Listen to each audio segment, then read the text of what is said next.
Baiklah, Assalamualaikum warahmatullahi wabarakatuh.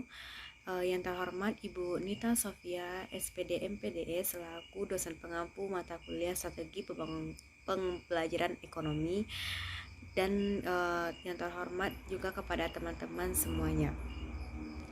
Di kesempatan kali ini, kami dari kelompok 1 yang beranggotakan 3 orang, yaitu saya Tiara Desa Putri selaku moderator, dan teman saya yaitu ada Syahda Humaira selaku pembaca materi dan Triwijayanti selaku pembaca materi. Nah, pada kesempatan kali ini kami akan membahas materi mengenai metode problem based learning. Pada materi problem based learning ini terdapat 4 poin yang akan kami bahas, yaitu yang pertama pengertian problem based learning, yang kedua yaitu ada karakteristik problem based learning, yang ketiga yaitu ada kelebihan problem based learning, dan yang terakhir yang keempat yaitu kelemahan dari problem based learning. Pada pembahasan tersebut, pada pengertian problem based learning dan karakteristik problem based learning yang akan dibacakan oleh Syahda Humaira, dan selanjutnya yaitu kelebihan problem based learning yang akan dibacakan oleh Triwijayanti, dan terakhir yaitu kelemahan dari problem based learning yang akan dibacakan oleh saya sendiri.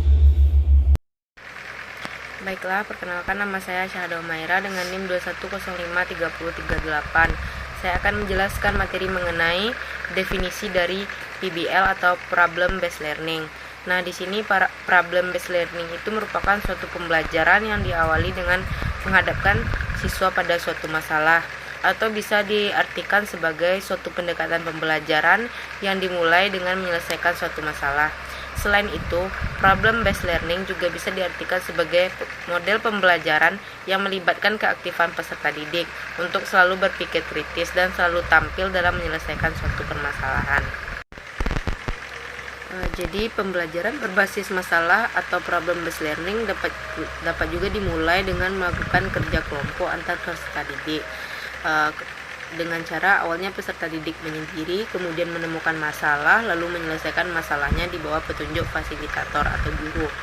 Nah, jadi pembelajaran berbasis masalah ini menyarankan kepada peserta didik untuk mencari tahu atau menentukan sumber-sumber pengetahuan yang relevan, serta pembelajaran berbasis masalah ini memberikan tantangan kepada peserta didik untuk belajar secara sendiri atau mandiri. Baiklah, materi selanjutnya mengenai karakteristik dari pembelajaran berbasis masalah atau problem based learning. Nah, jadi ada beberapa karakteristik dari PBL ini. Yang pertama yaitu pembelajaran menjadi titik awal. Kemudian permasalahan yang diangkat adalah permasalahan yang ada di dunia. Kemudian permasalahan membutuhkan perspektif ganda atau multiple perspektif.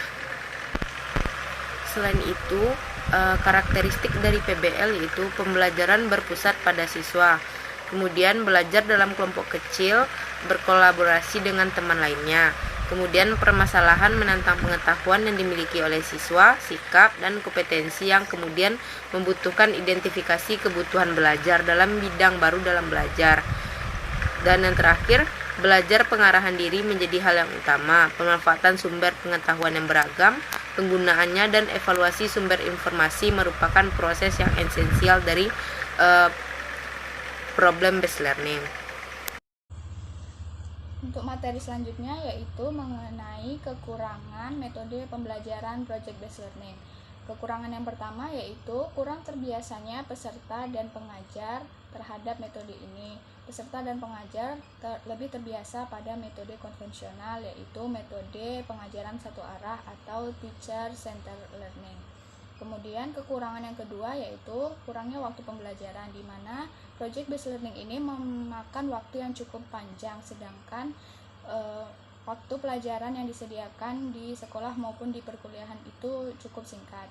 Kemudian kekurangan yang ketiga yaitu PBL itu tidak menghadirkan kurikulum baru, tetapi hanya menghadirkan metode baru dalam pembelajaran. Selanjutnya, mahasiswa tidak dapat benar-benar tahu mengenai materi apa yang dia sampaikan.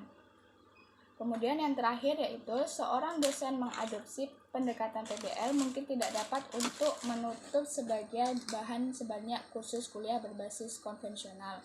Karena dalam pembelajaran project based learning ini memerlukan persiapan-persiapan dan perencanaan yang keras bagi dosen.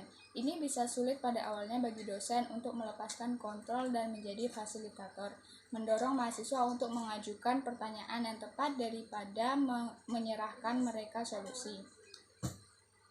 Itu yang keempat, yaitu ada kekurangan dari problem based learning.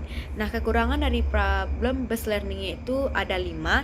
Yang pertama yaitu kurangnya terbiasanya peserta didik dan pengajar dengan metode ini. Yang kedua yaitu kurangnya waktu belajar, di mana PBL ini terkadang membutuhkan waktu yang lebih banyak. Yang ketiga yaitu PBL tidak menghadirkan kurikulum baru, tetapi lebih pada kurikulum yang sama melalui metode pengajaran yang berbeda. Yang keempat yaitu mahasiswa tidak dapat benar-benar tahu apa yang mungkin penting bagi mereka. Yang kelima yaitu seorang dosen mengadopsi pendekatan PBL mungkin tidak dapat untuk menutup sebagai bahan sebanyak kursus kuliah berbasis konvensional. Pemaparan materi dari kami, mohon maaf jika ada kesalahan. Terima kasih. Wassalamualaikum warahmatullahi wabarakatuh.